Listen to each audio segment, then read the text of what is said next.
तत्वदर्शी संत रामपाल जी महाराज के अमृत वचन। यदि इतनी लंबी उम्र भी हो जाएगी अक्षर पुरुष जितनी, तो भी अंत में तेरी मृत्यु होगी। क्यों? क्योंकि तुझे वो संत, वो सतगुरु नहीं मिले जो गीता अध्याय नंबर 4 के श्लोक 32 और 34 में कहा है। और वो तत्वदर्शी संत या तो परमात्मा थे या वो महापुरुष थे जिनको भगवान मिले, लेकिन उस समय ये ज्ञान डिक्लेयर नहीं करना था, सार्वजनिक नहीं करना था। आज ये दास भेजा परमात्मा बना के, ये याद रख लिए।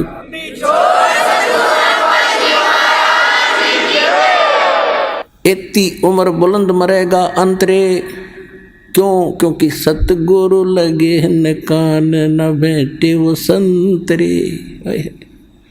ना तो कोई सतगुरु मिला, वो संत नहीं मिले, जिस कारण से कहते सुखदेव ने 84 भुगती बना पजावे खरवो, और तेरी क्या बुनियाद पर तू पंडा पंथ पकड़वो। ऐसी साधना करके सुखदेव जैसे महर्षि ने गधा बनना पड़ा। एक बार अपनी हिस्ट्री बताते हैं सुखदेव जी। उसको दिव्य दृष्टि प्राप्त हुई और डिस्कशन चल रही थी, उसमें एकदम झटका लगा उसको सब ऋषियों के बीच में उसने अपनी आत्म कथा बताई कि एक समय मैं गधे की योनि भोग रहा था और कुम्हार ने खूब काम लिया पुजावे के ऊपर, और जब मैं अंधा हो गया मुझे छोड़ दिया। कर्म अनुसार अंग भंग होते हैं और यहाँ दोनों कर्म भोगने पड़ते हैं जब तक परमात्मा कबीर जी की भक्ति हम नहीं करते हैं।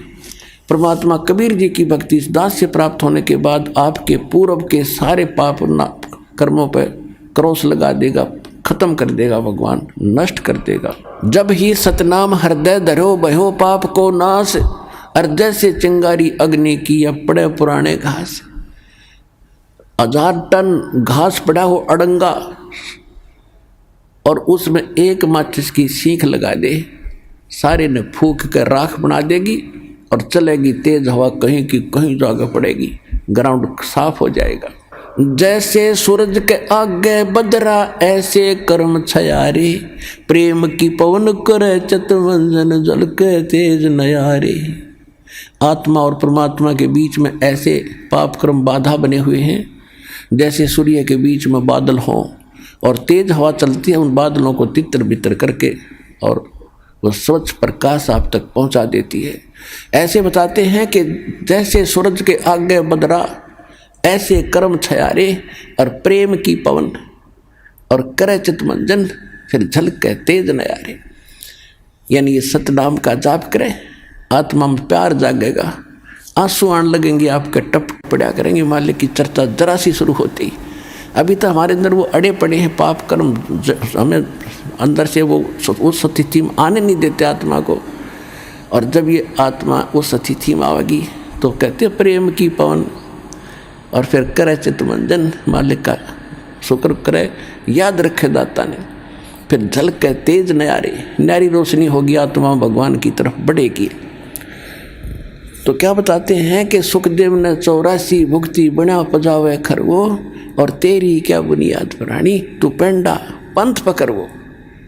अब वो बता रहा सुखदेव कि मैं गधा बन गया, छोड़ दिया मेरे मालिक, नंदा हो गया, चलता चलता जा रहा था, पगडंडी का आइडिया लगा कर आगे को जंगल में चला गया। आगे नाला था थोड़ा सा 2-2.5 फुट का, उसमें आम व्यक्ति कदम जाता था, वो तो जंप लगा जाता वहाँ से। मुझे दिखाई नहीं दिया, मैंने अगले पैर फंसने लगे, मैंने जंप लगानी चाहिए, बीच में फंस गया, आगे मुंह टिक गया, पीछे बैक लग गई और पैर लटके भाई के। कहते 1 हफ्ता 10 दिन तड़प के भूख से प्यास से मरा, ऐसे ऐसे कष्ट उठाए। अब क्या बताते हैं सुखदेव ने 84 भुगती 84 लाख योनियों में कष्ट उठाए, और बना पजावे खर माने गधा वो, और तेरी क्या बुनियाद प्राणी। तो ये छोटे मोटे व्रत करता फिर इन पर घूम रहा है इधर उधर, इनसे कोई लाभ नहीं होगा। ये तो ऐसे महर्षियों की दुर्गति। और तो पेंडा पंथ पकड़, वो पेड़ा वो मार्ग, वो यथार्थ भक्ति मार्ग पकड़ दो। तत्वदर्शी संत बताते हैं उस ज्ञान को ग्रहण कर, उस भक्ति को कर, तब तेरा छुटकारा हो। अब परमात्मा से ज्ञान प्राप्त करके आदरणीय गरीबदास साहिब जी क्या कह रहे हैं, मन तू चल रे सुख के सागर, जो शब्द सिंधु रत्नागर। अब सुख सागर किसे कहते हैं?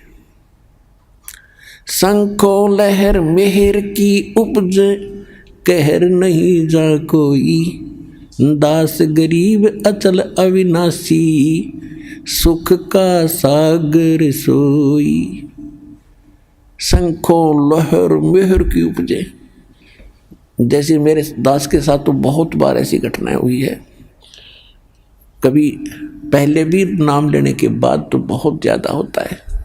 अकेले बैठे हो, चिंतन मालिक का चल रहा हो, ऐसी स्थिति आ जाती है चाहे किसी ने हमें कितनी पीड़ा दे रखी है, कितना दुखी कर रखा है, तो उसके प्रति भी द्वेष नहीं आता।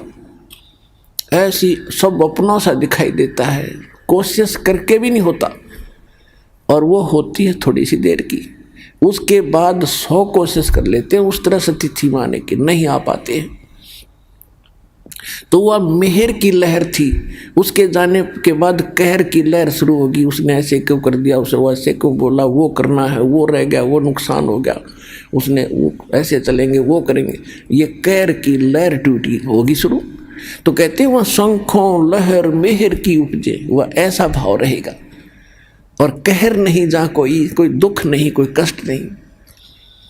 और दास गरीब अचल अविनाशी, सुख का सागर सोई।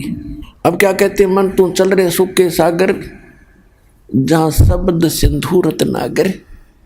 रत्नागार, आगार मन डिपो खान, वह सुख की खान है। सतलोक यानी जिसमें कि उस चीज का अभाव नहीं। कोयले की खान है, कोयला निकाल ले जा, अंत नहीं आता। कहते वो आगार है, डिपो है सुख का, सुख सागर। रत्न आगार, आगार माने रत्न यानी सुख रूपी रत्नों का भंडार है वो। फिर क्या बताते हैं? कोटि जन्म तन भर मत हो गए, और कुछ नहीं हाथ लग्या रे। कुकर सुकर खरबा बोरे, कौआ हंस बगारे। कोटि जन्म तू राजा की न्या, मिटी न मन की आशा। और भिक्षुक होके दर दर घूमया, ये मिला ना निर्गुण रासा। आप ऐसे भी साधक रहे हो, घर त्याग दिया प्रेरणा पाके, जंगल में बैठ के गांव से भिक्षा मांग लाए, सूखी रोटी जैसी मिली उनको 2-2, 3-3 दिन वृक्ष का बांध देते थे पहले ऋषि मुनि, और सूख जाती थी। फिर उनको पानी में भिगो भिगो के 2-2 दिन खाते थे कि रोजाना कौन जावा टाइम वेस्ट कर रहे।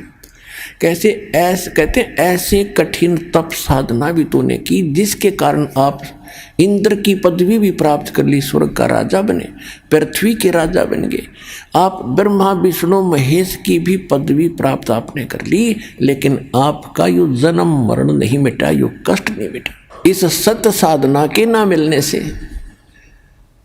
कहते इंद्र कुबेर ईश की पदवी, और ब्रह्मा वरुण धर्मराया और विष्णुनाथ के लोक को जाकर तो फिर भी वापस आया। अब देखो, हम तो एक छोटे से क्षेत्र के कोई चेयरमैन बन जाए, सरपंच बन जाता है, बस उस समय काख पीटे बिना ज्ञान के, और चेयरमैन बन जाता कहना है कि एमएलए एमपी बन जाओ, पता नहीं क्या बन गया। तो इस प्रकार परमात्मा कहते हैं तो पूरे स्वर्ग के राजा इंद्र, वो तो स्वर्ग में तो वैसे जीव आम आदमी जाना चाहता रहा कि वहाँ तो गुण है सुख से, एक सिंपल मैन को भी। तो उसकी तुलना में वहाँ के इंद्र को, वहाँ के राजा को, सुरपति देवताओं के राजा को कितना सुख होगा, उसकी थोड़ी सी झलक बताते हैं कि आप यहाँ कितनी कितनी कठिन साधना करके फिर भी भटक रहे हो, कुछ भी हाथ नहीं लगा। क्या बताते हैं कि आगे गए ना वापस आए, और रहते भी सब जा, और बिन साहेब की बंदगी कहीं ठोर ठिकाना ना। अब जैसे मनुष्य जीवन में है हम, या मृत्यु होगी, कर्मानुसार हम हो सकता स्वर्ग में भी चले जाएं, कुछ पुण्य हो गए तो पुण्य में भी, वहाँ स्वर्ग में मृत्यु होगी, चलो पुण्य खत्म हुए, नरक में। अब नरक का समय भी निर्धारित होता है, वो पूरा होता है, चलो गधा बनो, गधे का भी निर्धारित है, मरो फिर चलो कुत्ता बनो, और फिर कभी मनुष्य बनो तो मनुष्य बनो, और फिर मरो फिर चलो, या चलो चलो मिटेगी। अब इस दास से दीक्षा लेकर।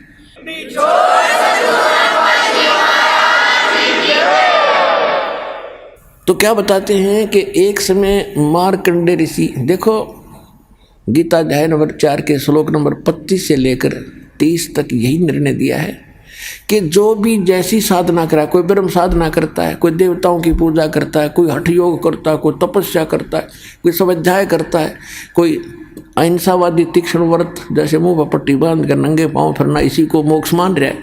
ये सभी अपनी अपनी साधनाओं को पाप नाशक मानते हैं। पाप नाशक मीन मोक्षदायक, पाप नाश होंगे तभी तो मोक्ष मिलेगा। इसी प्रकार मार्कंडेय ऋषि उसी कैटेगरी का था।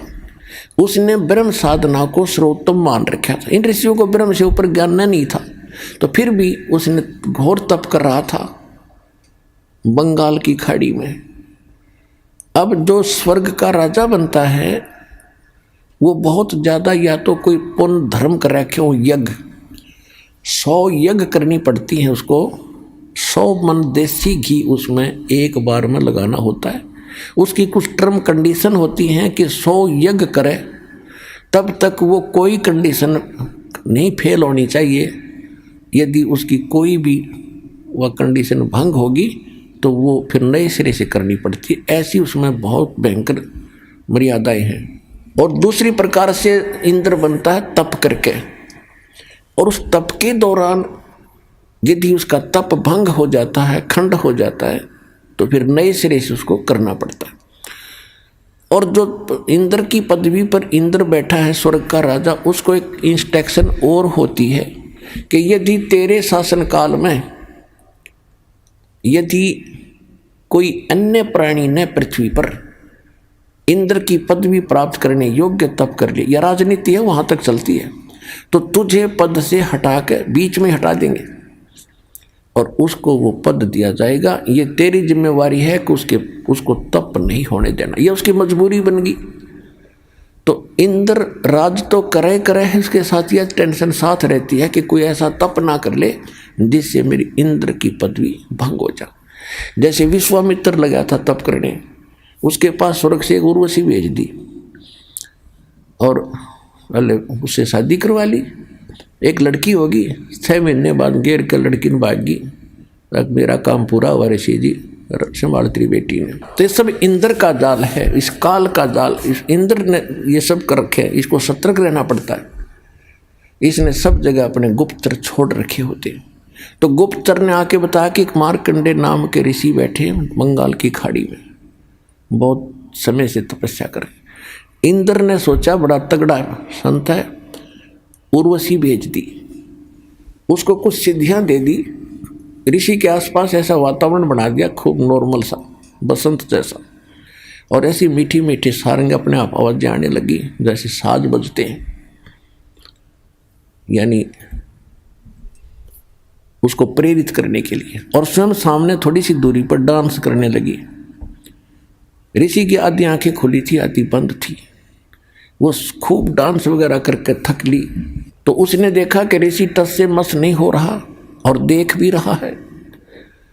लास्ट में वो डी वस्त्र होगी, कति नगन खड़ी होगी कपड़े उतार के। तब ऋषि ने कहा कि हे बहन, हे बेटी, हे माई, आप ये क्या कर रहे हो, यहाँ कैसे आए हो? तो शर्मिंदा होकर उसने सब वस्त्र पहन लिए। फिर आके कहने लगी कि हे ऋषि जी, मेरे इस रूप को देखकर इस बनखंड में जितने भी और तपस्वी थे वो मुझे मालूम है उनकी क्या दशा होगी, लेकिन आप पता नहीं आपकी समाधि कहाँ थी और आपको ये प्रभाव नहीं हुआ। तो ऋषि ने कहा कि जहाँ मेरी समाधि थी, जहाँ मैं डांस देख रहा था, वहाँ तेरे जैसी तो नाचने वालों की नौकरानी थी, उनके पैर धोने वाली। तुझे क्या देखूं फिर मैं? अगर तेरे से कोई सुंदर होना उसने भेज दे। तो वो कहने लगी जी, इंद्र की पटरानी मैं ही हूँ, यानी सबसे ब्यूटीफुल औरत स्वर्ग में इंद्र की पत्नी होती है, उसका नाम सची होता है। तो मार्कंडेय ऋषि ने कहा कि मेरी समाधि ब्रह्मलोक में थी। ब्रह्मलोक सबसे बड़ा होटल है इस काल का। प्रत्येक जैसे एक तो कॉमन होटल है स्वर्ग नरक को, तो कोई जाओ उसमें।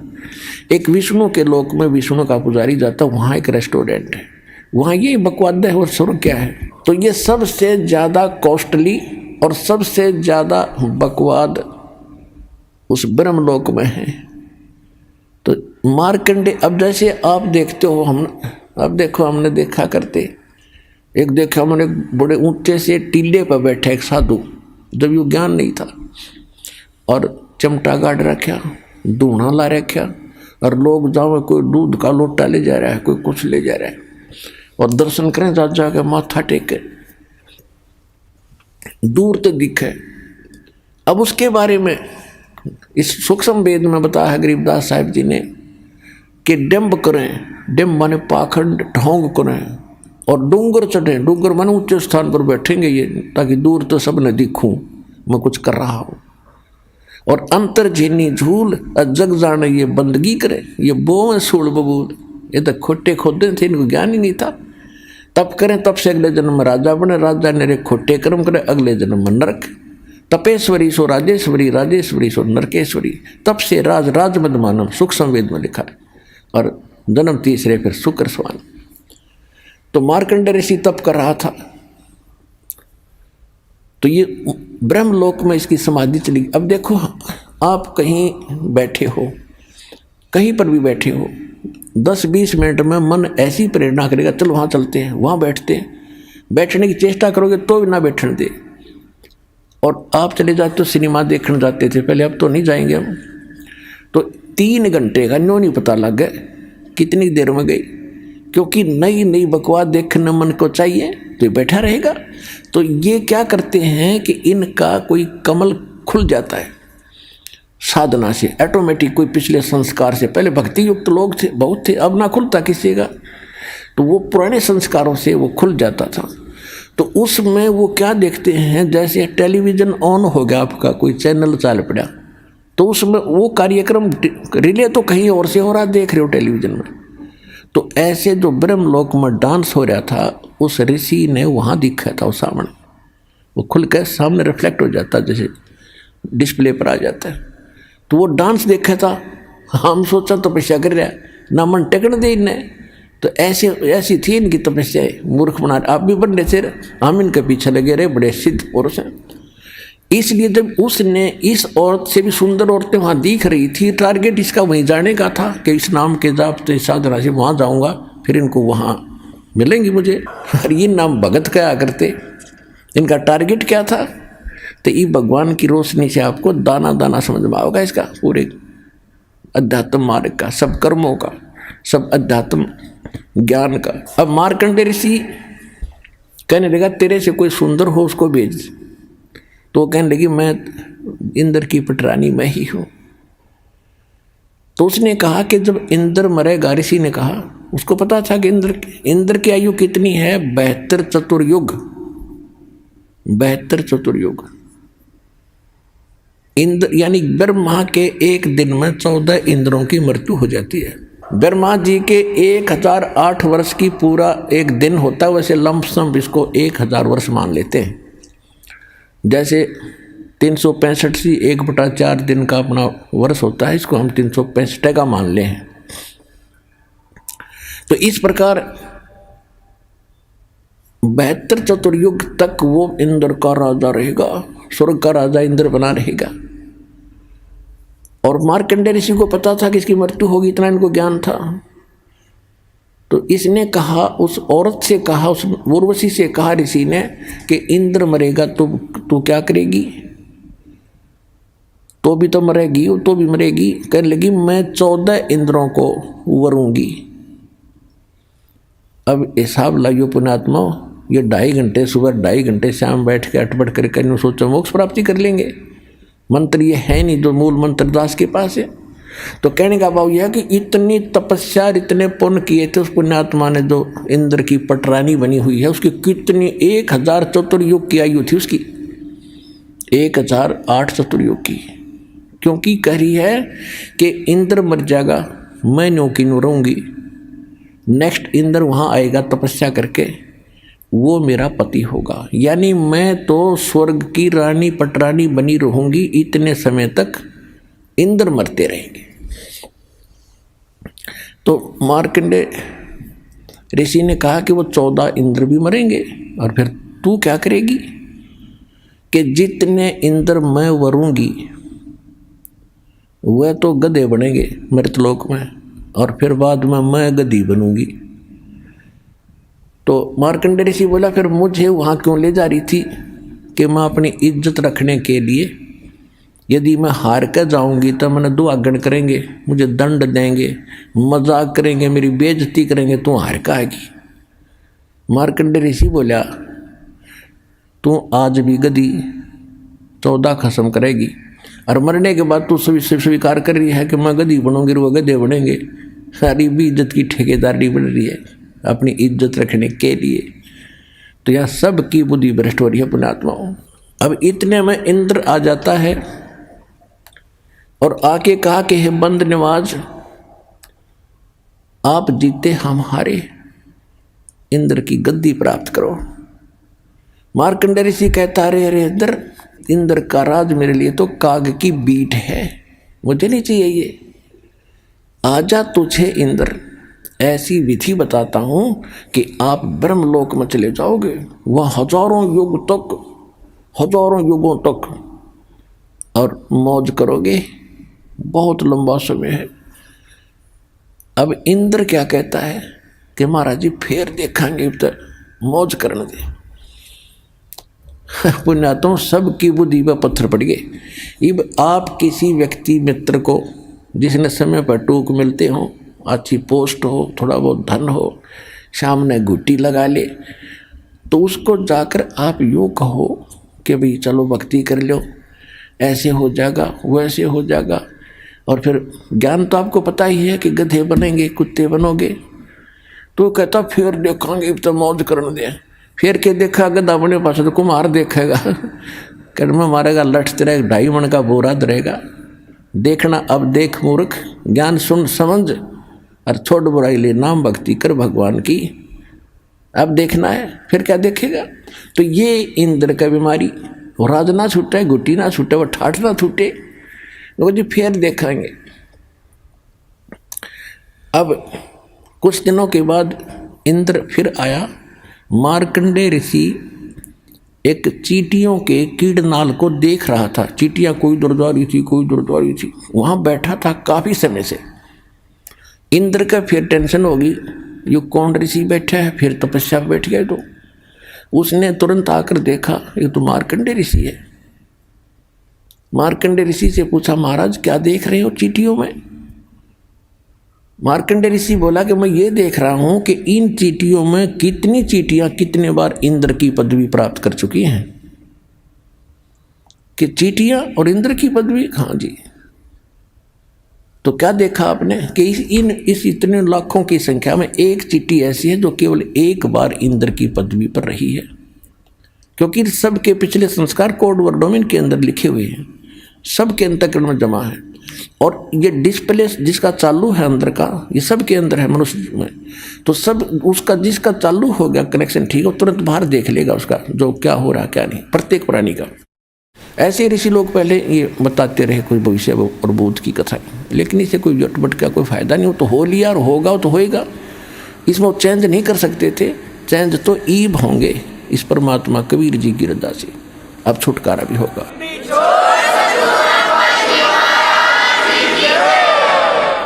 तो इंद्र का पसीने आगे कि एक बार ये सब चींटियां भी इंद्र रही हैं, कई बार, एक की बात छोड़, और फिर भी बुद्धि में ना आई। तो पुण्यात्माओं ये खेल समझना। अब क्या बताते हैं कि इंद्र कुबेर ईश की पदवी ब्रह्मा वरुण धर्मराया, विष्णुनाथ के पुर को जाके तू फिर भी वापस आया। असंग जन्म तन मरता होगे जीवित क्यों ना मरे रे, 12 मध्य महल मठ बोरे बहुर न दे धरे रे। ओए कहते हैं असंग जन्म हो गए तो आपने मर्तों को अब जीवित मर के देख एक बार। अब जीवित कैसे मरना है एक तो ऐसे मरना है कि हमने संसार की रीस नहीं करनी, कोई ज़्यादा फंड कर रहा करने दे, नाच गावे ब्याह विवाह शादी में करने दे। ये तो बालक करते हैं ऐसे जिनको ज्ञान नहीं। जैसे एक समय नानक साहिब जी मायूस बैठे थे, ऐसे ही कोई भक्त प्रथम बार गया, दूसरी बार गया, देखा कि साधु संत फकीर इतने मायूस क्यों हैं, क्यों दुखी दुखी से नजर आ रहे हैं, तो सुख, इनको तो टेंशन होनी ही नहीं चाहिए। तो उसने पूछा कि महाराज मैंने कई बार देखा है आप खुश नजर नहीं आते। तो नानक साहिब जी ने कहा कि भाई किस चीज़ पर खुशी हो, एक पल में ना जाने यहाँ क्या बिजली गिर जा। कहते ना जाने काल की कर डारे और किस विध ढल जा पास आवे, और जिनाते सिरते मौत खुड़क दी उन्होंने केड़ा हासा। हमने तो भाई तुझे दिखा है ना जाने आके बिजली गिर जाएगी। जैसे उदाहरण के लिए अब जीत मरने के ऊपर बात चल रही है कि हम ब्याह करते हैं, बकवाद करते हैं, डीजे बजाते हैं, फंड करते हैं, नाचते और गाते। एक लड़का ऐसे ही पहले दिन तो खूब नाचे गाए, अगले दिन बारात जा रही थी, दुल्हे वाली गाड़ी टकरा गई, एक्सीडेंट हो गया। दुल्हे समेत रिलेटिव जो खास बैठे आ रहे हैं दुल्हे के साथ में, कोई भाई का बेटे, कोई बहन का बेटे हो, या कोई पति यानी कोई और विशेष, 8 के 8 मर गए इंक्लूडिंग वो दुल्हा। पहले दिन तो नाच रहे थे, कूद रहे थे, और फिर बाल पाड़ रहे, वो परिवार टक्कर मार रहे, हाहाकार मच गया। अब बजा लो डीजे। तो यहाँ संत बताते हैं अगर भक्त बनना है तो भक्तों की तरह चलना होगा, बकवाद नहीं चलेगी, ना भक्ति बनेगी, भगवान रुष्ट रहेगा आपसे। कहते ना जाने काल की गरदारे किस विध ढल जा पास आवे, और जिनाते सिरते मौत खुड़क दी उन्होंने केड़ा हास आवे। तीन ब्याह शादी में बकवाद नहीं करनी जब भगत बनना चाहते हो तो। और सिंपल ब्याह करना, कति सिंपल। वचन से बेटा बेटी पराई होती है। जैसे ब्रह्मा विष्णु महेश का विवाह किया था दुर्गा ने, देवी पुराण में पढ़ के देखियो। दुर्गा थी, 3 लड़कियां थी, 3 पुत्र थे। बड़ी का नाम सावित्री, ब्रह्मा से ब्याह दी, विवाह कर दिया, जा बेटा अपना घर बसा। दूसरी का नाम लक्ष्मी था, विष्णु जी से ब्याह दी कि तेरी पत्नी तू इसका पति जाओ, विवाह अपना घर बसाओ। ऐसे पार्वती शंकर का ब्याह दी फर्स्ट टाइम, और जा बेटा घर बसा, हो गया ब्याह। ना को बाती था, ना बराती था, ना डीजे बाजा, ना को हलवाई कढ़ाई चढ़ाई। तो भाई ब्याह करना ढंग से करो, कुछ रीस हुआ भी कर लो। ये बाद में शिव जी की बरात का डर फंड करें, ना शिव जी ना कुछ और, या अब भी फंड करेंगे। तो इस तरह की जो बकवादें हैं ये बिना ज्ञान के हम करते रहे, ये त्यागनी पड़ेगी। तो इस प्रकार हमने अपने इन सभी परंपराओं को कम करके और सिंपल वे से विवाह करेंगे, तो इससे हमारा 80% वजन टेंशन घटेगी। हम बेटी को दुश्मन मान बैठे इन परंपराओं के को बढ़ा के। हम ऐसे अबोध बालक हैं, जैसे जेठ की धूप में जून के महीने में बच्चा घर से निकल जाता है नंगे पैरों, छोटा सा बालक है, ठुमक ठुमक करके, और बाहर जाता है तो रेत में पैर जलते हैं, रोता है, फिर बैठ जाता है, पड़ जाता, पड़ कर फिर चूतड़ भी जले। पहले तो पैर जले थे, ये फिर और दूना रो रहा है। तो हम आज ऐसे बालक हैं, गलती करते हैं, एक और कर लेते हैं, वो दूना दुख हो रहे।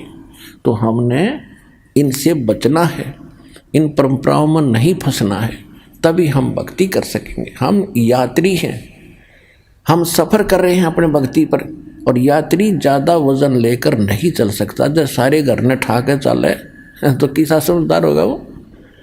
तो आप जी ने ये परंपराओं की गठड़ी अब रख देनी है, सिंपल वे से विवाह करें। ठीक है, जैसा आपको गुजारा दिया है मकान बना लो, लेकिन उससे काम नहीं लगे रहे, ना एक और बना लो, एक प्लाट और ले लूँ, और कल मृत्यु हो जाएगी, फिर उस प्लाट में कुत्ता बन कर बैठेगा पूछते साफ करके। तो यह अकल साथ रखियो भगवान वाली। अब प्रसंग चल रहा है कि असंग जन्म तो न मरता हो गए, जीवित क्यों ना मरे रे। तो अब अपनी कुछ मनोकामनाओं पर अंकुश लाना पड़ेगा। इच्छाओं को कम करना पड़ेगा। और इच्छा कम होंगी इस ज्ञान से, कहने से नहीं होती है। ये तो ज्ञान खड़ा दिखाई देगा आपको जब बकवादों में मन चल लेगा कि ना भाई नहीं नहीं, ये आदेश नहीं है और ये यूजलेस है। सारा समय इस समय खो दिया। सन 1983 की बात है, 84-83 की। एक बैंक मैनेजर ने रोहतक के अंदर सेक्टर 1 में एक कोठी बनाई, उसमें 3.5 लाख रुपए लगे। आज तो वह मेरे ख्याल में 35 लाख में भी ना बने, और कुछ बैंक से लोन ना ले जैसे भी। और उसका मुहूर्त करे था उस दिन, एतवार का दिन था। सामान लेने के लिए वो निकला था स्कूटर उठा के। उस दिन जिस दिन उसकी मुहूर्त शुरू हो रही थी, उसके पुजारी आ रहे थे, पूजा करनी है। इधर पूजा होती है, उधर शराब स्वरूप तैयार रहती है कि एक बार पूजा वाले फारग हों, फिर गुट्टी छुट्टी लावांगे। ऐसी पूजा ही थी हमारी। स्कूटर उठा करके कोई सामान लेने गया था पूजा का या कोई और अन्य आवश्यक वस्तु। आगे जाके टू व्हीलर स्कूटर टकरा गया। पड़ते कनपटी लगी फुटपाथ पे, वहीं पैर पसार गया भाई। अब उसको ठीक कौन रहेगा? आपकी तो कूतरू बनकर घूम रहा होगा। तो कहने का भाव ये है कि जो ये घटनाएं घट रही हैं और भगवान क्या बता रहे हैं, ईब आपके लिए एक दृष्टि बनेगी न्यारी।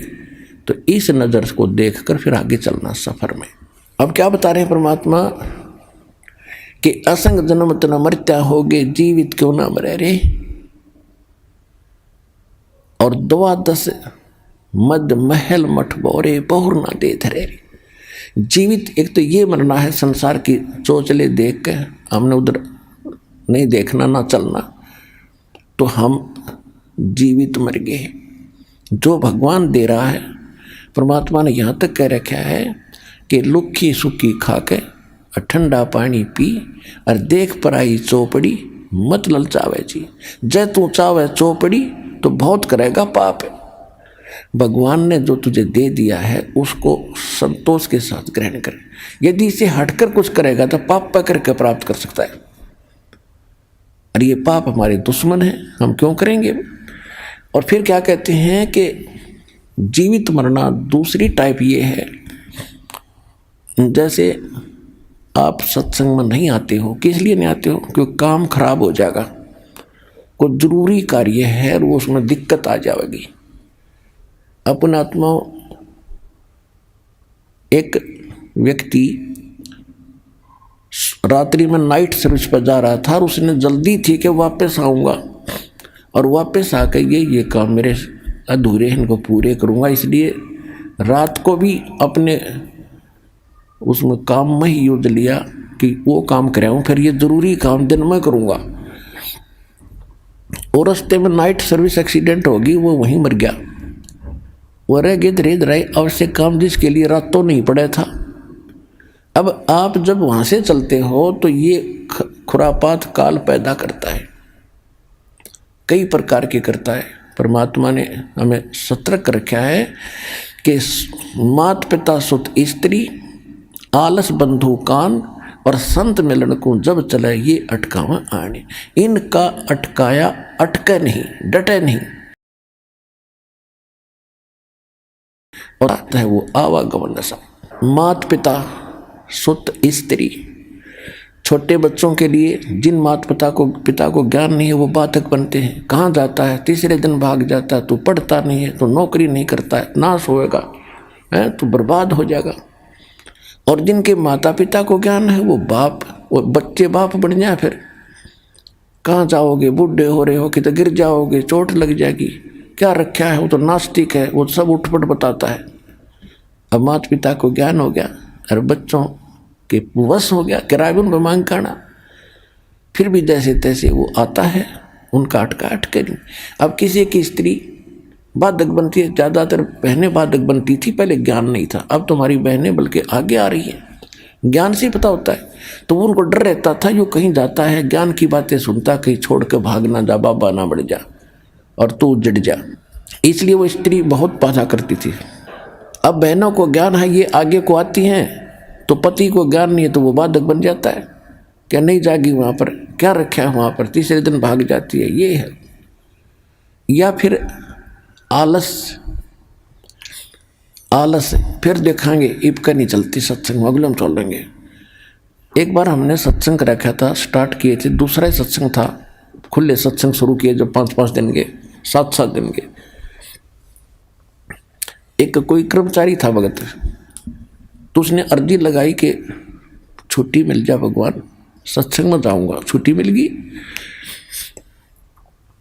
छुट्टी मिल गई तो ने सोचा कल चलूँगा, छुट्टी मेरी सत्संग के लिए है, ने सोचा कल देखेंगे, आज तो थोड़ा रेस्ट कर लूँ। अगले दिन फिर बोला दूसरे दिन कि श्याम सिंह ने देखेंगे। श्याम सिंह एक रिश्तेदार आ गया, बहन का पति, और उसने लेनी थी भैंस। वो बोला चल मेरा भैंस दिला के ला।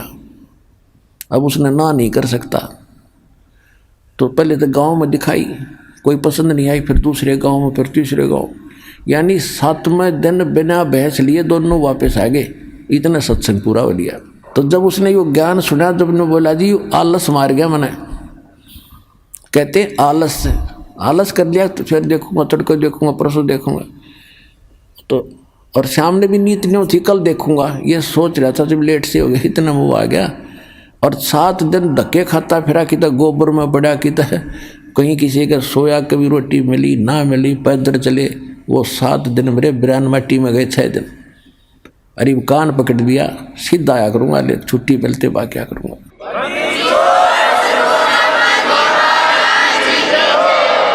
मात पिता सुत स्त्री आलस बंधु कान लोक लाज।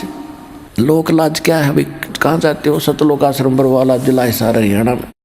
अरे वहाँ कहाँ जाते हो? तो ऐसे छुड़वाता है, श्राद्ध भी छुड़वाता है, सारी पूजाएं छुड़वाता है, नास्तिक बनाता है। तो जो 2-4 टोक देते हैं, तो जो कमज़ोर संस्कार का आदमी फिर चुप हो जाता, भाई ठीक है नहीं जाते, सारे कहने लगे। यानी लोक लाज में आकर उसने भक्ति मार्ग छोड़ दिया। तो ये भी कमजोरी बताई है। ये लोग कहते हैं, इसके बारे में परमात्मा बताते हैं कि कुल करनी के कारण, यानी लोक लाज के कारण अनसा गया बिगो, यानी इसने भट्ठा बैठा लिया, भक्ति छोड़ दी। और जब यो कुल के कर लेगा, जब तो 4 पाया का हो, गधा बन के घूमेगा, यो कुल तरह के ढाल लड़ा देगा। इसलिए परमात्मा कहते हैं मात पिता सुत स्त्री आलस बंधु कान, और संत मिल को जब चले ये अटकावे आने। इनका अटकाया अटके नहीं, डटे नहीं डटे। और संत मिलन को जा कह कबीर सो संत है आवागमन नशा। अब जैसे और दूसरा ये जीवित मरना है कि आप ये सोच लो, जब सत्संग का समय निकट आवे, फाइनल फैसला कर ले। जब भी महीने में 2 महीने में जब भी आप उचित समझते हो ना, उस दिन टाल नहीं करे। और ये सोच ले कि आज मान लीजिए मैं इस बहाने से, इस कारण से नहीं जा पा रहा हूँ कि वहाँ जाने से कहीं ये हानि ना हो जा। और क्या पता 1 मिनट में क्या बिजली गिर जाए, मृत्यु हो जाए तेरी, फिर परमानेंट टिकट कट गई, फिर और से काम तो फिर भी रह गया। इवन न्यू सोच ले, हे भगवान मेरी मृत्यु होगी, और जीवित मर के सत्संग की तरफ चल पड़े। और 3 दिन 4 दिन 5 दिन जैसा समय 2 दिन आपका हो यहाँ लग गया। इब 3-4 दिन में कुछ काम खराब हो भी गा तो फिर जाके संभाल लेंगे। और जब परमानेंट टिकट कट जाएगी, जब क्या कर लेगा, तो फिर भी होना ही होना है। और परमात्मा के चरणों में आने के बाद बच्चों काम बिगड़ा नहीं करते, ये तो दूने बढ़ा करें। यहाँ बहुत भक्त ऐसे प्रमाण देते आकर के कि मैं चलना चाहता था, खूब कोशिश कर रहा था, पैसे नहीं थे, और अचानक एक ऐसा स्थान पर जहाँ कदे पैसे सपने में भी नहीं रखे, उसको वैसे उठा कर देखा, डायरी में 500 का नोट मिला। तो काम यो बिगड़न देगा आपके, जब काम बनाने वाला मिल गया आपको।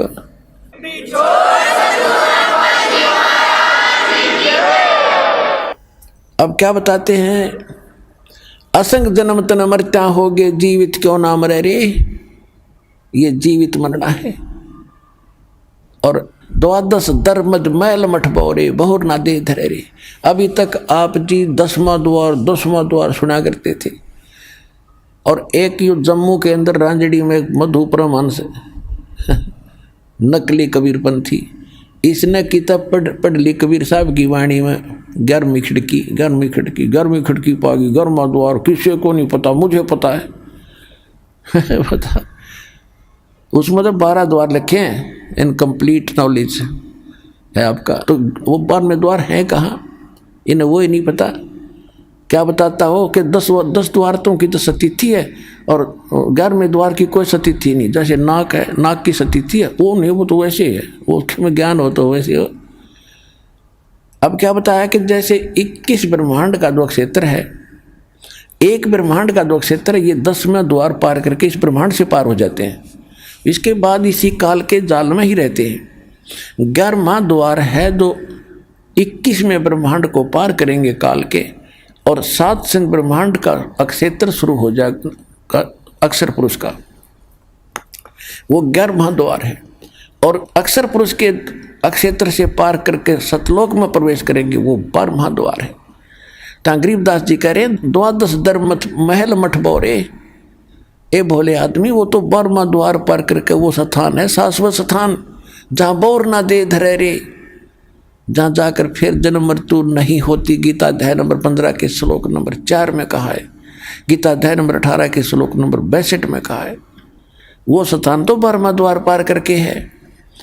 फिर बताते हैं, दोजक भिष्ट सभी तें देखे राजपाट के रसिया, या जैसी साधना तुम कर रहे हो में दोनों मिलते हैं, स्वर्ग भी नरक भी 84 लाख योनियां भी। दोजक भिष्ट सभी तें देखे राजपाट के रसिया, और 3 लोक से तृप्त नाही यो मन भोगी खसिया। इस मन की इतनी गंदी आदत है, इतना बेईमान है यो, इसको 3 लोक का राज दे देना तो भी यूँ सोचा और मिला कि तो थोड़ा सा। जैसे कोई सरपंच बन जाता है और वो मीटिंग में जाता, चेयरमैन के अधीन होता है, तो उसने ना वो नो सोचा अगली बार चेयरमैन बनो जब कम बात बने। अब चेयरमैन बनने के बाद वो क्या सोचता कि एमएलए बनो जब बात बने, भाई नहीं बात बनी। एमएलए बनने के बाद उसकी टेंडेंसी ये बन जाती है वो मंत्री बनो तक मैं बात सार रस आवे, नहीं बनी बात। अब मंत्री बनने के बाद उसकी नीयत रहती है मुख्यमंत्री बनो तो चौधर पूरी हो, और मुख्यमंत्री बनने के बाद इन्होंने सोचा बस प्रधानमंत्री बनो, फिर देखना क्या इतना मृत्यु हो जाएगी, गधा बनेगा, फिर संतरी बनिए बड़ा कुत्ता बन के। कहते हैं सतगुरु मिले तो इच्छा मेटे, पद मिल पदे समाना। ओए होए, सतगुरु मिलेगा तो ये इच्छाओं को खत्म करेगा,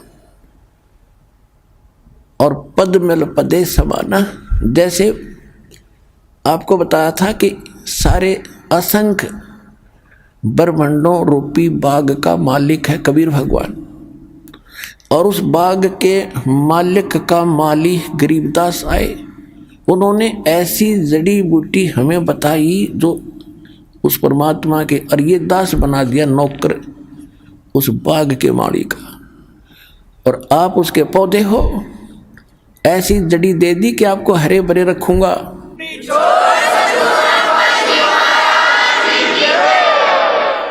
आप हरे भरे रहोगे तो मुद्दास की नौकरी ठीक बनी रहेगी।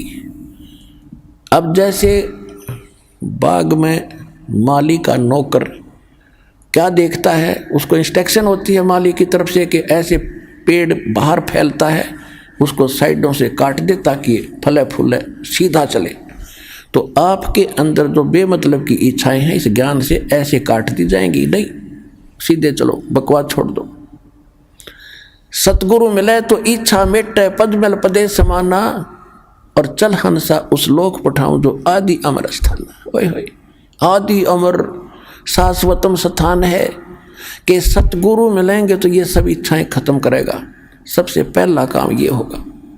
और फिर पद मिल पदे समाना, यहाँ देखो ये सुख संवेद है, ये तत्व ज्ञान है, इसके गजब के गुण रहस्य जो कैसे समझ सकते हैं अज्ञानी। पद, यहाँ पद मिल पदे समाना, पद इसके 2 पद हैं और 2 अर्थ हैं। एक तो पद्धति होती है, पद्धति way of worship, method of worship, उसको पद बोलते हैं, पद्धति। एक है गीता अध्याय नंबर 15 के श्लोक नंबर 4 में कहा है कि तत्वदर्शी संत की प्राप्ति के उपरांत परमेश्वर के उस परम पद की खोज करनी चाहिए, जहां जाने के बाद साधक लौटकर फिर कभी संसार में जन्म मृत्यु में नहीं आते, वो पद। तो यहाँ इस अमरवाणी का ये अर्थ बनता है कि सतगुरु मिले तो इच्छा मेटे, पद मिल पदे समाना। यह पद माने पद्धति, भक्ति की श्रेष्ठ विधि। तो पेंडा पंथ पकड़ वो मार्ग जब मिल जाएगा, सही भक्ति पद मिलेगा आपको, पद्धति, तो उससे वो पद मिलेगा, उस पद में समा जाओगे, जहाँ उसमें पहुँच जाओगे, जहाँ जाने के बाद फिर कोई कष्ट नहीं, सुख सागर प्राप्त होगा, फिर मृत्यु नहीं, दोबारा नहीं आना पड़ता।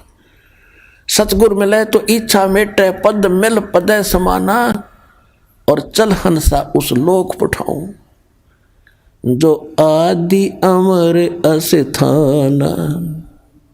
वहाँ क्या सुख है? चार मुक्ति जहाँ चंपी करती माया होरी दासी।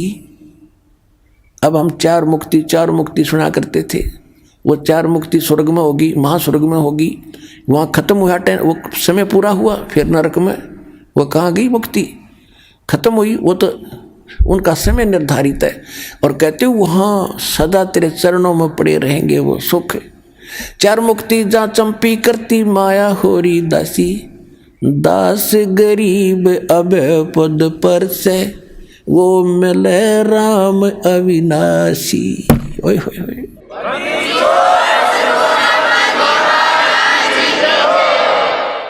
कौन सा अविनाशी राम? गीता अध्याय नंबर 15 के श्लोक नंबर 16 और 17 में 3 राम हैं, 3 पुरुष हैं, 3 प्रभु हैं, 3 स्वामी हैं। सरपुरुष, अक्षर पुरुष। सरपुरुष भी नाशवान, अक्षर पुरुष की स्थिति एज आपको बता दी, और ये भी बता दिया कि एती उम्र बुलंद मरेगा अंतरे। क्यों? क्योंकि सतगुरु मिले ना लगे न कान वो संतरे। ओए होए। एती उम्र बुलंद मरेगा अंतरे, सतगुरु लगे न कान न भेंटे वो संतरे। तो यहाँ क्या बता रहे हैं? सरपुरुष और अक्षर पुरुष ये दोनों, इनकी ये नासवान स्वयं लिखा उसमें, और जितने इनके अंतर्गत प्राणी वो भी जन्म मृत्यु के अंदर है। उत्तम पुरुषत्व अन्य परमात्मा इति उदाहरत, ये लोग term अविषय विभर्ति, वो है अव्यय ईश्वर है। अव्यय माने अविनाशी, वास्तव में विनाशी। यहाँ बता रहे हैं कि चार मुक्ति जहाँ चंपी करती माया होरी दासी, दास गरीब अभय पद पर से, वहाँ वो मिले राम अविनाशी।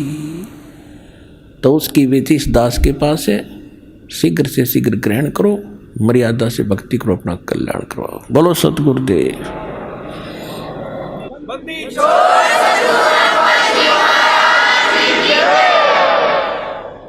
परम पिता परमात्मा पूर्ण ब्रह्म सारी सृष्टि के रचनहार कबीर देव कबीर परमेश्वर जी की असीम रजा से आप सभी पुण्यात्माएं परमात्मा की अमर कथा सुनने के लिए उपस्थित हुए। जिन प्राणियों के ऊपर परमेश्वर की मेहर भरी नज़र होती है, उन्हीं को ये प्रेरणा मिलती है, उन्हीं के अंदर एक तड़प उठती है परमात्मा पाने की, अच्छे कर्म करने की, और उन्हीं को वो ठीक ठिकाना सतगुरु और यथार्थ सत्स्थान मिलता है, जहाँ पर वो वस्तु उपलब्ध होती है। जो भी पुण्यात्मा पुण्यकर्मी प्राणी परमेश्वर कबीर जी की शरण में इस दास के माध्यम से आ रहे हैं, बहुत ही पुण्यकर्मी प्राणी हैं, क्योंकि डॉक्टर को ज्ञान होता है कि ये यहाँ आ गया है तो इसका ट्रीटमेंट ठीक होगा, इसका जीवन बच जाएगा। क्योंकि कुछ ऐसे हॉस्पिटल होते हैं, उन्हीं में उन विशेष डिसीज की ट्रीटमेंट क्योर होता है। आइए अब हम उन श्रद्धालुओं के अनुभव जानते हैं जो जगत गुरु तत्वदर्शी संत रामपाल जी महाराज जी से दीक्षा प्राप्त कर चुके हैं तथा उनके द्वारा बताए गए भक्ति मार्ग पर चल रहे हैं। नमस्कार सर। नमस्कार सर। सर क्या नाम है आपका? मेरा नाम धनीराम दास है। 15 साल से रेगुलर भोपाल में रह रहा हूँ, टेलर का काम करता हूँ। सर संत रामपाल जी महाराज की शरण में आने से पहले आप क्या भक्ति साधनाएं करते थे? मैं भक्ति पहले देवी देवताओं की करता था और स्टार्टिंग में पहले मैंने एक गुरु बनाए थे जो उनका नाम मौनी महाराज है। वो कुरवासे के रहने वाले हैं, कुरवासे में उनका स्थान है। और इसके बाद में उनसे मेरे अंतरात्मा शांत नहीं हुई। फिर इसके बाद में 1999 में आसाराम जी महाराज को गुरु बनाया। 3-4 साल उनकी भक्ति जो उनने मुझे बताई, मैंने उसी हिसाब से उनकी भक्ति करी। लेकिन जो मुझे आत्मलाभ मिलना चाहिए, जो मैं चाहता था, वो मुझे नहीं मिला है। लाभ तो हुए, लेकिन जो लाभ चाहिए था आत्मा के लिए शांति का, वो नहीं मिला। फिर इसके बाद तीसरे गुरु मैंने कुमार स्वामी जी को, उनसे मैंने वृंदावन में दीक्षा ली। तो 1.5 साल तक मैंने उनकी भक्ति की, उनने जो बताई वो भी मैंने की। इसके बाद मधु परमहंस जी के सत्संग में भी गया मैं, वहाँ का भी मैंने अनुभव किया। फिर इसके बाद में मैं सत्संग सुनने का मुझे बहुत शौक़ था, बहुत अति शौक़ था। सत्संग ही सुनता था और टीवी पे। तो सत्संग देखते देखते अचानक क्या हुआ कि सत्संग 2011 में संत रामपाल जी महाराज का सत्संग आ रहा था टीवी पर। तो मैंने देखा इनने जो बताया भक्ति मर्यादा ऐसी है, ऐसा है, ये तीनों देव भगवान नहीं है, ये देवता हैं, और प्रमाण सहित ये बताया। तो मेरे तो मतलब आत्मा गदगद हो गई। फिर मैं कम से कम 1.5 साल तक नाम नहीं ले पाए। 2011 से 2012 भी पूरा निकल गया। मेरी रात दिन नींद मतलब उड़ गई। मैंने रात दिन यही सोचता रहा था कि संत रामपाल जी महाराज के कैसे मैं जाऊंगा। मैंने तो दिल्ली भी नहीं देखी, लेकिन मैं आगे कैसे जा सकता हूँ। अब मैं इसी चिंता में मतलब दुबला भी होने लगा, मेरा शरीर बहुत दुबला होता गया। फिर संत रामपाल जी महाराज से 18 अक्टूबर 2013 में नाम दीक्षा ली। सर हमने सुना है कि संत रामपाल जी महाराज से नाम दीक्षा लेने के बाद श्रद्धालुओं को बहुत सारे लाभ प्राप्त होते हैं, चाहे वो आर्थिक हो, शारीरिक हो, मानसिक हो या आध्यात्मिक हो। तो क्या सर संत रामपाल जी महाराज से नाम दीक्षा लेने के बाद आपको भी कोई लाभ प्राप्त हुए? बिल्कुल सर, लाभ हुआ ना। पहला लाभ तो मुझे ये हुआ कि जो इन रामपाल जी महाराज ने, संत रामपाल जी महाराज ने जो ज्ञान दिया, तो उस ज्ञान से शंकाएँ जो थीं वो सब मिटती चली गईं। और इसके बारे में फिर जो मुझे लाभ हुआ, तो मेरी पत्नी जो है, इनका बीपी या जो भी होता हो, सिर में इतना दर्द होता था कि इनको मैं 2 किलोमीटर भी या 4 किलोमीटर लेके जाता था कहीं भी, तो ये वापस जब लाता था तो इनको उल्टी तक होने लगती थी, इतना सिर दर्द होता था। 2000 से 2012 तक रहा इनको। संत रामपाल जी महाराज से सर जब तक जुड़े नहीं, तब तक इनको वो सिर दर्द होता रहा था। इसके बाद में फिर इनका जब सिर दर्द ठीक हुआ, फिर आप कहीं भी ले जाओ इनको, 1000 किलोमीटर भी ले जाओ, 1500 भी ले जाओ, तो अब इनको कुछ नहीं होता। फिर इसके बाद में क्या हुआ कि जो मेरी पत्नी है, एक बार ये गांधीनगर में भजिया बना रही थी, वहाँ शादी थी, तो भजिया बना रही थी, तो अचानक चेयर पर बैठी बैठी बना रही थी। अचानक वो चेहरे जब लुढ़क गई, खोलता हुआ तेल इनके ऊपर से यहाँ से पूरा साया पूरा भीग गया। साया भीगने के बाद भी इनकी साड़ी जो है ना, साड़ी तक मतलब पिलक गई थी अग्नि से, इतना गर्म तेल था। तो इनका एक छींटा भी नहीं आया, शरीर पर बिल्कुल कुछ भी नहीं हुआ इनको। और जो देखने वाले थे वो बोलने लगे कि वो तो जल गई, मतलब घबरा गए जो देखने वाले थे वहाँ। तो ये 1 मिनट में 1 सेकंड में खड़ी हो गई और मतलब बोलने लगी, मुझे कुछ नहीं हुआ, आप घबराओ मत, कुछ नहीं हुआ। संत रामपाल जी की कृपा से वो मेरी पत्नी जो बिल्कुल बच गई, बार बच गई। अब इसके बाद में क्या हुआ कि मेरा एक जो बच्चा है बड़ा वाला, उसको मतलब कई महीना से 2-4 महीना हो गए थे, उसको कहीं धंधा पानी कुछ नहीं मिल रहा था। फिर हमारे मन में आया कि अब आश्रम जाना पड़ेगा संत रामपाल जी के, और वहाँ जाकर अर्जी लगाएंगे तभी मतलब कुछ हो सकता है। तो हम तो जाते ही रहते थे वैसे, महीने 2 महीने में 3 महीने में। तो मेरी पत्नी भी साथ में थी, हम दोनों गए वहाँ। और वहाँ जा कर के हमने जैसे दंडवत किया और मन ही मन में प्रार्थना की कि हमारे बच्चा 2-3 महीने से फिर रहा है, उसको धंधा पानी नहीं हो रहा है। तो जैसे ही संत रामपाल जी के शरण में प्रार्थना करके हम वहाँ बैठे, तो घंटा 1.5 घंटे के बाद बच्चे का फ़ोन आ गया। तो सर जब फ़ोन आया तो बच्चा मुझसे बोलता है कि पापा मुझे जहाँ पर मैं पहले नौकरी करता था वहीं फिर से मुझे उस सेठ ने बुला लिया है।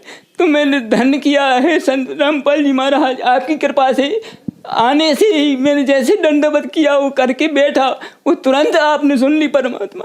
तो संत रामपाल जी की बहुत बड़ी ये कृपा हुई उसकी, आज भी वो वहीं नौकरी कर रहा है मेरा बच्चा। अच्छा, इसके बाद फिर क्या हुआ कि अब जब से नाम लिया है कोई हमारे घर में बीमार भी नहीं होता, हम सब बढ़िया रहते हैं। और मम्मी पापा हमारे जो थे, फिर मैंने उनको भी बोला कि पापा मम्मी आप भी नाम ले लो, मतलब नाम लेने से क्या होता है कि 70-80 साल की आपकी उम्र हो गई हैं, गुरुजी जो बताते हैं संत रामपाल जी महाराज, उस हिसाब से मुझे ज्ञान हो गया था। तो मैं उनको बोलने लगा कि आप नाम ले लो तो मतलब आपका कल्याण हो जाएगा। तो पापा तो नाम लेने के लिए तैयार हो गए, तो पापा ने नाम ले लिया, पापा आ गए हमारे साथ में, तो पापा को हमने नाम दिला दिया। आज वो हमारे पापा स्वस्थ हो करके आज भी, जो कि अब कोई भी उनको देखकर ये कह सकता है कि ये मतलब 2 साल में 4 साल में जाने वाले थे ऊपर। संत रामपाल जी महाराज की कृपा से पापा आज भी जो भक्ति करते हैं जो उनको दी है, तो आज वो बिल्कुल स्वस्थ हैं। संत रामपाल जी महाराज से दीक्षा लेने से पहले हम मतलब जो है कि मैं ही अकेला कमाता था और परेशानी थी, मतलब ऐसी ज़्यादा मतलब कुछ नहीं रहता था, उतना ही करते थे उतना ही खाते थे। अब आज जब संत रामपाल जी महाराज से नाम लिया, इसके बाद में अब धीरे धीरे स्थिति ऐसी हो गई कि अब हम बहुत बढ़िया अच्छे तरीके से हम धंधा पानी सब कुछ बढ़िया चल रहा है। आज की स्थिति बिल्कुल ठीक है, वो बढ़िया रह रहे हैं। मेरा बच्चा जो है मोबाइल का काम करता है, तो मोबाइल का काम करता है तो वो उसका जाना आना प्रतिदिन बीमा कुंज में रहता है, तो बाइक से चलता है वो। तो एक दिन क्या हुआ, तो बाइक से ऐसे ही चल रहा था, तो SR2 जो लाल बस रहती है वो बीच रोड पे फंस गया अचानक। कैसे ही वो घबरा करके उसने जब सामने बस देखी तो घबरा के उसने दोनों हाथ छोड़ दिए। जब दोनों हाथ छोड़ दिए वो घबरा गया कि अब तो मैं चला गया, मैं बच नहीं सकता, मतलब तो घबरा गया। तो क्या हुआ कि पता नहीं चला उसको कि बस कब निकल गई और एक साइड में गाड़ी पड़ी, एक साइड में वो पड़ा, और ना तो गाड़ी का कुछ हुआ ना उसके कोई खरोंच नहीं आई। संत रामपाल जी महाराज की इतनी कृपा। तो वो बच्चा भी आज कहता है कि मैं बच कैसे गया। हम जानते हैं कि संत रामपाल जी की ही कृपा है ये, उनका बार बार मैं धन्यवाद करता हूँ कि उनकी ही कृपा से वो बच्चा बचा है, और उनकी ही कृपा से मेरी पत्नी उस गर्म तेल से जो बच गई उसको कुछ भी नहीं हुआ, और उनकी ही कृपा से संत रामपाल जी महाराज की कृपा से ही आज मेरे बच्चे की नौकरी आज भी लगा हुआ है। तो हमारा सब कुछ ठीक चल रहा है। सर, संत रामपाल जी महाराज से नाम दीक्षा लेने के बाद आपको बहुत सारे लाभ प्राप्त हुए, तो जो श्रद्धालु आज आपको देख रहे हैं आप उन्हें क्या संदेश देना चाहेंगे? उनके लिए यही कहना चाहूँगा कि मैंने भी उनकी भक्ति की है इन संतों की, लेकिन वो पूर्ण लाभ नहीं हो सकता जो संत रामपाल जी महाराज से हो सकता है। जो संत रामपाल जी महाराज जो ज्ञान देते हैं, जो भक्ति बताते हैं, जो मंत्र दीक्षा देते हैं, उस हिसाब से पूर्ण संतुष्टि आत्मा को मिलती है जो मिलना चाहिए। जो आत्मा चाहती है वो ही शांति आत्मा को मिलती है, वरना इन गुरुओं से नहीं मिल सकती। धन्यवाद सर। धन्यवाद सर।